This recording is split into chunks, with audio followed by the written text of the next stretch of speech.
नमस्कार प्रिय दर्शकों, स्वागत है आप सभी का। और आज हम बात करेंगे नवग्रह कारक बोधक चक्र के बारे में। प्रिय दर्शकों, फलादेश के लिए द्वादश भावों के कारकों के साथ ग्रहों के कारकों का ज्ञान होना आवश्यक है। इसके लिए यह सुलभ नवग्रह कारक कोष्टक प्रस्तुत है।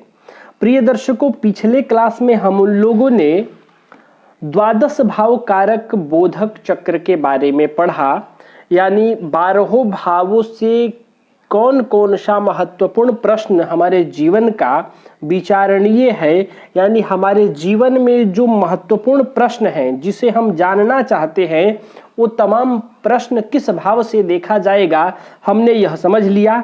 अब इसके साथ हम प्रश्न को समझने के लिए यह भी समझेंगे कि जो हम प्रश्न जानना चाहते हैं उस प्रश्न पर किस ग्रह का अधिकार है, किस ग्रह के अधिकार क्षेत्र में वो प्रश्न आता है।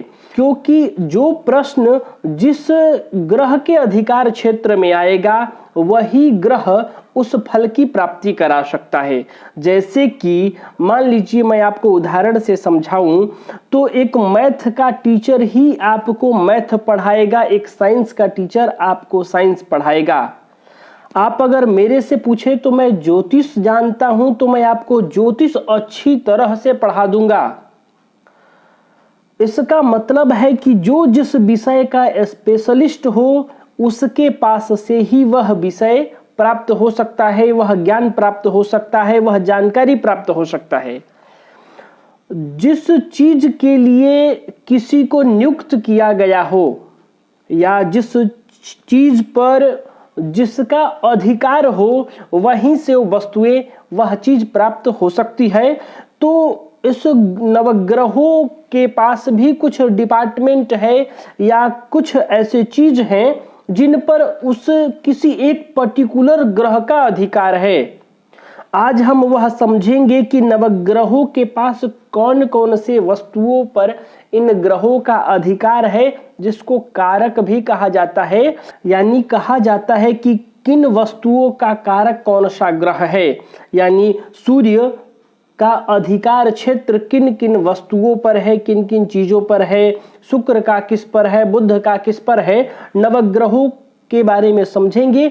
जिस ग्रह का जो अधिकार क्षेत्र होगा, जो विषय वस्तु उसके पास होंगे वही प्राप्त होता है हमारे जीवन में। तो प्रिय दर्शकों, ये कारक और ये कारक दोनों को मिलाकर ही फल करना संभव है। तो पिछले वीडियो में हमने किस भाव से क्या विचार किया जाता है यह पढ़ लिया। अब हम विचार करेंगे कि उस प्रश्न को देने वाला ग्रह कौन है। वह प्रश्न जो हम जानना चाहते हैं वह विषय किसके अधिकार क्षेत्र में आता है, किस ग्रह के अधिकार क्षेत्र में आता है। तो आइए सबसे पहले शुरू करते हैं सूर्य से। देखिए यहाँ जो कोष्टक बनाया गया है ये नवग्रह मंडल चक्र के अनुसार ही बना दिया। मध्य में सूर्य, पूरब में शुक्र, पश्चिम में शनि, दक्षिण में मंगल, उत्तर में बृहस्पति।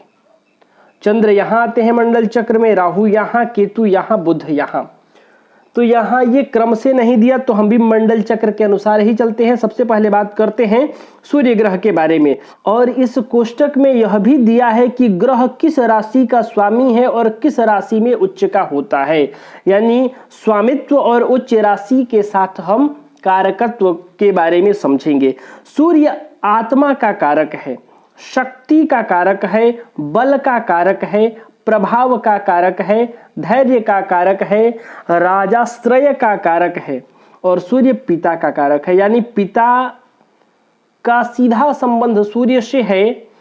सूर्य की स्थिति के अनुसार हम पिता के बारे में समझ सकते हैं। आरोग्यता के दाता सूर्य है क्योंकि आरोग्यता सूर्य के अधिकार क्षेत्र में आता है। कटुता, हड्डी पर सूर्य का अधिकार है। पेट, उत्साह, आंख, व्यवहार, शासन वृत्ति, सिर के रोग, नेत्र संबंधी रोग, हृदय, पशु, भूमि, यात्रा, मन की पवित्रता, रुचि, ज्ञान, दुष्टता, आत्मा, साक्षात्कार, दीर्घ क्रोध, सूर्य ऐसे ग्रह हैं जो दीर्घकालिक क्रोध देते हैं। यदि मान लीजिए सूर्य के कारण किसी व्यक्ति को गुस्सा आता है तो वह बहुत देर तक गुस्सा में रहने वाला हो जाता है, क्योंकि दीर्घ क्रोध देते हैं। सात्विकता, मोटा पतला शरीर, यह सूर्य के अवस्था पर निर्भर करता है। सूर्य स्वामित्व इनको प्राप्त है सिंह राशि का, और ये उच्च राशि इनकी मेष है, यानी मेष राशि में उच्च के होते हैं। अब बात करते हैं चंद्रमा के बारे में। तो चंद्रमा मन का कारक है, बुद्धि का कारक है, रोग का कारक है, कफ का कारक है, मानसिक भाव, नींद, जलीय, आलस्य, मिर्गी का कारक है। मिर्गी रोग चंद्र से होता है। चंद्र पीड़ित होते हैं तो जातक को मिर्गी रोग होने के संभावनाएं अधिक होती हैं। हृदय, पाप पुण्य जो है, पाप पुण्य चंद्रमा के अधिकार क्षेत्र में आता है।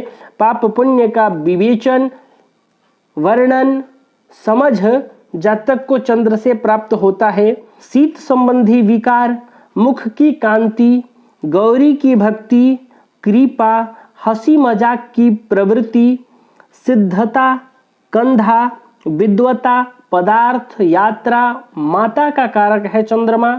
उदर, काम धंधा, खान पान, दूर देश गमन, रक्त पर चंद्रमा का सर्वाधिक प्रभाव है। बाल्यावस्था पर चंद्रमा का सर्वाधिक प्रभाव है। धन पर है, जनता पर है।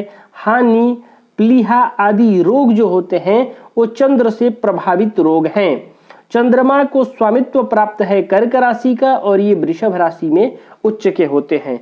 अब बात करें मंगल के बारे में, तो मंगल पराक्रम है, पराक्रम के कारक ग्रह है। भूमि, बल, विरोध, उदारता, शत्रु, शासक, विदेश गमन, धैर्य, मौखिक झगड़ा, ख्याति, स्वर्ण, मूत्र रोग, खान पान, तांबा और रक्त पर भी चंद्रमा का प्रभाव है। रक्त पर दो ग्रहों का प्रभाव होता है, मंगल का और चंद्र का। भ्राता का कारक है प्रबंधन, अधिकार, बाग बगीचों का स्वामित्व, घाव, राजसेवा, धातु, युवा अवस्था, रुकावट, दूसरों के दोष निकालने की प्रवृत्ति, स्वर्ण, घात, पराक्रम, गंभीरता, चित्त की चंचलता, अच्छा भोजन। और जो मंगल हैं इनको स्वामित्व प्राप्त है मेष और वृश्चिक राशि का, और ये मकर राशि में उच्च के होते हैं। अब बात करते हैं बुध ग्रह के बारे में, तो विद्या, वाणी, ज्ञान, गणित आदि का ये कारक ग्रह है। वस्त्र, लेखन कार्य, संचार यंत्र, बौद्धिक यंत्र, ज्योतिष का बुध कारक होता है, व्याकरण का कारक होता है, तीर्थ यात्रा, नपुंसकता, माता, मित्र, त्वचा, भतीजे, भांजे, यंत्र मंत्र, मन पर संयम, नाभि, व्याख्यान शक्ति, वाणिज्य, विष्णु का उपासक, भाषाई योग्यता, बहीन, यांत्रिक क्रिया, रत्न विशेषज्ञ। और बुध को स्वामित्व प्राप्त है मिथुन और कन्या राशि का, और ये कन्या राशि में ही उच्च के होते हैं। अब बात करते हैं गुरु ग्रह के बारे में, बृहस्पति ग्रह के बारे में। तो गुरु शिक्षा, धन, ज्ञान, तर्क, ज्योतिष, पेट की बीमारी, गुरुजन, ज्येष्ठ भ्राता, दादा, तीर्थ यात्रा, धर्म कारक, शक्ति, जानू, धन का शक्ति, स्त्री के लिए पति, कानून, धर्म में निष्ठा, पुत्र, संतति, स्वास्थ्य, इष्ट देव, व्याख्यान शक्ति, नवीन गृह, दूसरे के विचारों को भांपना, सभा में प्रमुख, शिक्षण, कार्य विशेष, विद्या, शरीर, स्वामित्व इनको प्राप्त है धनु और मीन राशि का, और ये कर्क राशि में उच्च के होते हैं। अब बात करते हैं शुक्र ग्रह के बारे में। तो विवाह, आय, भार्या, मैथुन, सुख, वाहन, वस्त्र, काम, सौंदर्य, जलीय, स्थान, संगीत, अभिनय, नौकर, ललित कला, देवी की भक्ति, आचरण, वशीकरण आदि विद्याएं, यौनावस्था, सहनशीलता, भाग्य, नेत्र, वीर्य, धन, श्रृंगार से जुड़ी बातें, मनोरंजन से जुड़ा क्षेत्र, पर शुक्र का प्रभाव है। साज सज्जा, काव्य रचना, मातृपक्ष, वेश्यावृत्ति, उन्नति, स्वतंत्र, काम धंधा, यांत्रिक विद्या यानी मैकेनिकल, राजसी जीवन, ऐश्वर्य, विदेश भ्रमण। और शुक्र को स्वामित्व प्राप्त है वृषभ और तुला राशि के, और ये मीन राशि में उच्च के होते हैं। अब बात करते हैं शनि ग्रह के बारे में। तो आलस्य, आयु, रोग, विरोध, मरण, नपुंसकता, अधार्मिक कृत्य, मिथ्या भाषण, नशे, परिश्रम, लोहा, न्याय, दूसरे कुल की विद्या यानी आंग्ल भाषा, अंग्रेजी भाषा का जानकार होते हैं शनि वाले। यानी शनि आंग्ल भाषा, विदेश की भाषा, दूसरे कुल की भाषा का कारक ग्रह है। तेल, लकड़ी, जनतंत्र, जनता, शक्ति, संपन्नता, विकृति, जीवनचर्या, सरकारी आरोप, राजदंड, उद्योग, हानि, मजदूर वर्ग, पराधीनता, अंग्रेजी शिक्षा, दूसरे कुल की विद्या जो है अंग्रेजी शिक्षा, मदिरापान, जुआ खेलना, बुढ़ापा, खनिज, नौकर वर्ग, पेट, लीवर आदि का कारक ग्रह शनि है। और इसको स्वामित्व प्राप्त है मकर और कुंभ राशि का।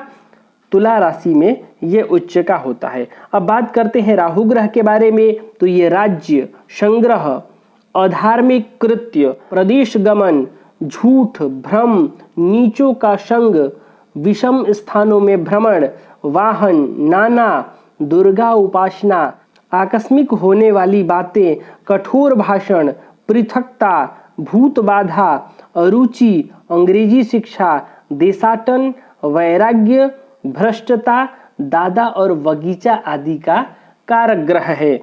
बात करें केतु ग्रह के बारे में। तो मोक्ष का कारक केतु को माना गया है। गणेश की भक्ति यानी गणेश जी की भक्ति, चिकित्सा, तपस्या, हर प्रकार का ऐश्वर्य, रोग पीड़ा, ज्वर, संपदा, घाव, मंत्र शास्त्र, अज्ञानता, शत्रु से पीड़ित, विरक्ति, पीड़ा, बंधन, कारागार, तीर्थागमन, गुप्त विद्या, वैराग्य, तीर्थाटन, माता पिता, सास ससुर, नाना नानी, चर्म रोग, घाव, गुप्त चिंताएं, आत्मज्ञान और शिव भक्ति का कारक केतु को माना गया है। तो प्रिय दर्शकों, इन नवग्रहों का जिन विषय वस्तुओं पर अधिकार है, जिन चीज के ये कारक ग्रह हैं, जब ये ग्रह मजबूत होते हैं, बलिष्ठ होते हैं, तो इन सभी तमाम विषय वस्तुओं का हमारे जीवन में बहुलता देखने को मिलता है। जो ग्रह जिस विषय वस्तु पर अपना अधिकार रखता है, जिस चीज के वो कारक ग्रह हैं, वही प्रदान करते हैं। जैसे कि आत्मा का कारक सूर्य है, शारीरिक बल का कारक सूर्य है, तो सूर्य प्रधान व्यक्ति शारीरिक बल से पूर्ण होता है। आरोग्यता के दाता सूर्य हैं, तो ऐसा जातक आरोग्य होता है। बुध लेखन कार्य करने वाला है, तो ऐसा व्यक्ति लेखन कार्य से जुड़ा हुआ होता है, ज्योतिषी होता है, व्याकरण शास्त्र का जानकार होता है। बृहस्पति की बात करें तो बृहस्पति पेट की बीमारी देते हैं, तो यदि बृहस्पति का अशुभ प्रभाव हो तो पेट से संबंधित जातक को बीमारी हो जाता है। शनि आलस्य के कारक ग्रह हैं, तो शनि प्रधान व्यक्ति आलसी होता है। शनि रोग हैं, तो शनि जब अशुभ होते हैं तो जातक को तरह तरह का रोग प्रदान करते हैं। मंगल पराक्रमी ग्रह है, भूमि बल आदि का कारक है, ऊर्जावान ग्रह है, तो मंगल जातक को यही सब प्रदान करता है। तो प्रिय दर्शकों, मैं उम्मीद कर रहा हूं कि आपको यह समझ में आया होगा। तो आज के लिए बस इतना ही। तब तक के लिए हमें अनुमति दीजिए। नमस्कार।